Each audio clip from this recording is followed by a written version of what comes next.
নমস্কাৰ এছামিজ জিকিলাই চেনেললৈ স্বাগতম জনাইছোঁ বন্ধু-বান্ধৱীসকল। আজি ভাৰতৰ সাধাৰণ জ্ঞানৰ ওপৰত গুৰুত্বপূৰ্ণ প্ৰশ্নৰে অইন এটি নতুন পাঠ লৈ আহিছোঁ। প্ৰথম প্ৰশ্নটো হ'ল অসম ক্ৰিকেট সন্থা কিমান চনত গঠন হয়? এনচাৰ অপশ্যন এ 1947 চনত। অসম ক্ৰিকেট সন্থা 1947 চনত গঠন হয়।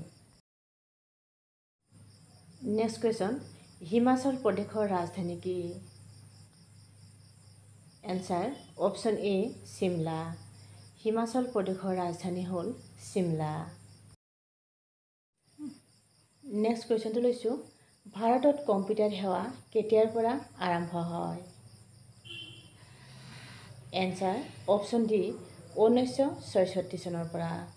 ভাৰতত কম্পিউটাৰ সেৱা আৰম্ভ হয় 1966 চনৰ পৰা। Next question, the birdman of India বুলি কোনজন ব্যক্তি খ্যাত? Answer option A Salim Ali. The birdman of India বুলি ছালিম আলী খ্যাত। নেক্সট কুৱেশ্যন, বাংলা গদ্য সাহিত্যৰ জনক কোন? ইয়াত দিয়া আছে ঈশ্বৰচন্দ্ৰ বিদ্যাসাগৰ, ভট্টদেৱ, প্ৰথমেশ বৰুৱা, ৰবীন্দ্ৰনাথ ঠাকুৰ। ইয়াৰ কাৰেক্ট এনচাৰ হ'ল অপশ্যন এ ঈশ্বৰচন্দ্ৰ বিদ্যাসাগৰ। বাংলা গদ্য সাহিত্যৰ জনক হ'ল ঈশ্বৰচন্দ্ৰ বিদ্যাসাগৰ। নেক্সট কুৱেশ্যনটো লৈছোঁ, অটল বিহাৰী বাজপেয়ীয়ে কিমান চনত ভাৰত ৰত্ন বঁটা লাভ কৰিছিল? এনচাৰ অপশ্যন এ 2015 চনত। অটল বিহাৰী বাজপেয়ীয়ে 2015 চনত ভাৰত ৰত্ন বঁটা লাভ কৰিছিল। নেক্সট কুৱেশ্যন, কোন ৰাজ্যক লেণ্ড অফ ডাউন বুলি জনা যায়?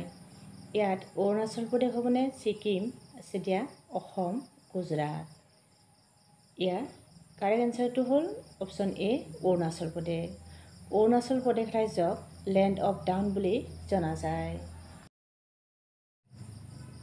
নেক্সট কুৱেশ্যনটো লৈছোঁ, ৰামচন্দ্ৰিকা কাৰ ৰচনা? Answer option B Keshav Das. Ramchandrika Keshav দাসৰ ৰচনা। নেক্সট কুৱেশ্যন, ইন্দোৰ কিল্লা ৰাষ্ট্ৰীয় উদ্যান ক'ত আছে? এনচাৰ অপশ্যন এ হিমাচল প্ৰদেশত। ইন্দোৰ কিল্লা ৰাষ্ট্ৰীয় উদ্যান হিমাচল প্ৰদেশত আছে। নেক্সট কুৱেশ্যনটো লৈছোঁ, তেজু বিমানবন্দৰটো ক'ত আছে? ইয়াত অপশ্যন দিয়া আছে ম্যানমাৰ, মণিপুৰ, অৰুণাচল প্ৰদেশ, নাগালেণ্ড। ইয়াৰ কাৰেক্ট এনচাৰটো হ'ল অপশ্যন চি অৰুণাচল প্ৰদেশ। তেজু বিমানবন্দৰ অৰুণাচল প্ৰদেশ ৰাজ্যত আছে। পৰৱৰ্তী প্ৰশ্নটো লৈছোঁ, আন্তঃৰাষ্ট্ৰীয় অলিম্পিক দিৱস কেতিয়া পালন কৰা হয়? ইয়াৰ এনচাৰটো হ'ল অপশ্যন চি 23 জুনত। আন্তঃৰাষ্ট্ৰীয় অলিম্পিক দিৱস 23 জুনত পালন কৰা হয়। নেক্সট কুৱেশ্যন, পাইক প্ৰথা কোনে প্ৰচলন কৰিছিল? এনচাৰ অপশ্যন বি মোমাই তামুলীয়ে। পাইক প্ৰথা মোমাই তামুলীয়ে প্ৰচলন কৰিছিল। ইয়াৰে পৰৱৰ্তী প্ৰশ্নটো হ'ল, দেশৰ সৰ্বোচ্চ সন্মান ভাৰত ৰত্ন কোনে প্ৰতিষ্ঠা কৰিছিল? ইয়াৰ এনচাৰটো হ'ব অপশ্যন এ ডক্টৰ ৰাজেন্দ্ৰ প্ৰসাদে। দেশৰ সৰ্বোচ্চ সন্মান ভাৰত ৰত্ন ডক্টৰ ৰাজেন্দ্ৰ প্ৰসাদে প্ৰতিষ্ঠা কৰিছিল।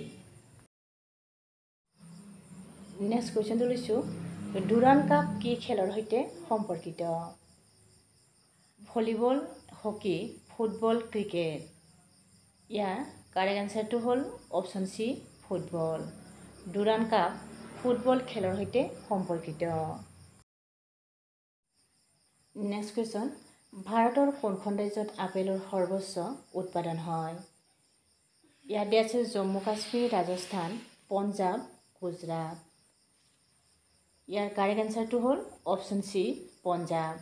ভাৰতৰ পঞ্জাৱ ৰাজ্যত আপেলৰ সৰ্বোচ্চ উৎপাদন হয়। নেক্সট কুৱেশ্যন, তাজমহলৰ ডিজাইনাৰ কোন আছিল? Answer option C Ahmad Lahori. তাজমহলৰ ডিজাইনাৰ আছিল আহমেদ লাহোৰী। পৰৱৰ্তী প্ৰশ্নটো লৈছোঁ, অলিম্পিকত পদক লাভ কৰা প্ৰথম অসমীয়া খেলুৱৈ কোন? Answer option B Lovlina Borgohain. অলিম্পিকত পদক লাভ কৰা প্ৰথম অসমীয়া খেলুৱৈ হ'ল লাভলীনা বৰগোহাঁই। নেক্সট কুৱেশ্যনটো লৈছোঁ, প্ৰথম অসম শক্তি মেলা ক'ত অনুষ্ঠিত হৈছিল? ইয়াত দিয়া আছে গুৱাহাটী, যোৰহাট, গোলাঘাট, শিৱসাগৰ। ইয়াৰ শুদ্ধ উত্তৰটো হ'ল অপশ্যন বি যোৰহাট। প্ৰথম অসম শক্তি মেলা যোৰহাটত অনুষ্ঠিত হৈছিল। নেক্সট কুৱেশ্যনটো লৈছোঁ, তলৰ কোনটো ধাতু কটাৰীৰে সহজে কাটিব পাৰি? এনচাৰ অপশ্যন এ ছ'ডিয়াম। ছ'ডিয়াম ধাতু কটাৰীৰে সহজে কাটিব পাৰি। নেক্সট কুৱেশ্যনটো লৈছোঁ, আমাৰ মুখৰ কাষত অৱস্থিত টনচিলৰ মূল কাম কি? ইয়াৰ এনচাৰটো হ'ল অপশ্যন বি বীজাণু ধ্বংস কৰা। আমাৰ মুখৰ কাষত থকা টনচিলৰ মূল কাম হ'ল বীজাণু ধ্বংস কৰা। ইয়াৰ পৰৱৰ্তী প্ৰশ্নটো লৈছোঁ, নাগাৰ্জুন সাগৰ প্ৰকল্প কোন নদীৰ ওপৰত অৱস্থিত? ইয়াত দিয়া আছে ভদ্ৰ, ভীম, গোদাবৰী, কৃষ্ণ। ইয়াৰ কাৰেক্ট আনচাৰ হ'ল অপশ্যন ডি কৃষ্ণ। নাগাৰ্জুন সাগৰ প্ৰকল্প কৃষ্ণ নদীৰ পাৰত অৱস্থিত। নেক্সট কুৱেশ্যন, নিম্নলিখিত কোনখন ৰাজ্যত সৰ্বাধিক গড় বাৰ্ষিক বৰষুণ হয়? এনচাৰ অপশ্যন চি কেৰেলা। কেৰেলা ৰাজ্যত সৰ্বাধিক গড় বাৰ্ষিক বৰষুণ হয়। নেক্সট কুৱেশ্যন, তলৰ কোনটো জৈৱিক acid? Answer option D oxalic acid. Oxalic acid হ'ল জৈৱিক এচিড। লাষ্ট কুৱেশ্যন, অসমীয়া ভাষাত বুৰঞ্জী লিখোঁতা প্ৰথম স্বৰ্গদেউ কোন আছিল? ইয়াত অপশ্যন দিয়া আছে প্ৰতাপসিংহ, ৰুদ্ৰসিংহ, চুহুংমুং বা স্বৰ্গনাৰায়ণ, লক্ষ্মীনাৰায়ণ। ইয়াৰ কাৰেক্ট এনচাৰ হ'ল অপশ্যন চি চুহুংমুং বা স্বৰ্গনাৰায়ণ। অসমীয়া ভাষাত বুৰঞ্জী লিখোঁতা প্ৰথম স্বৰ্গদেউ আছিল চুহুংমুং বা স্বৰ্গনাৰায়ণ।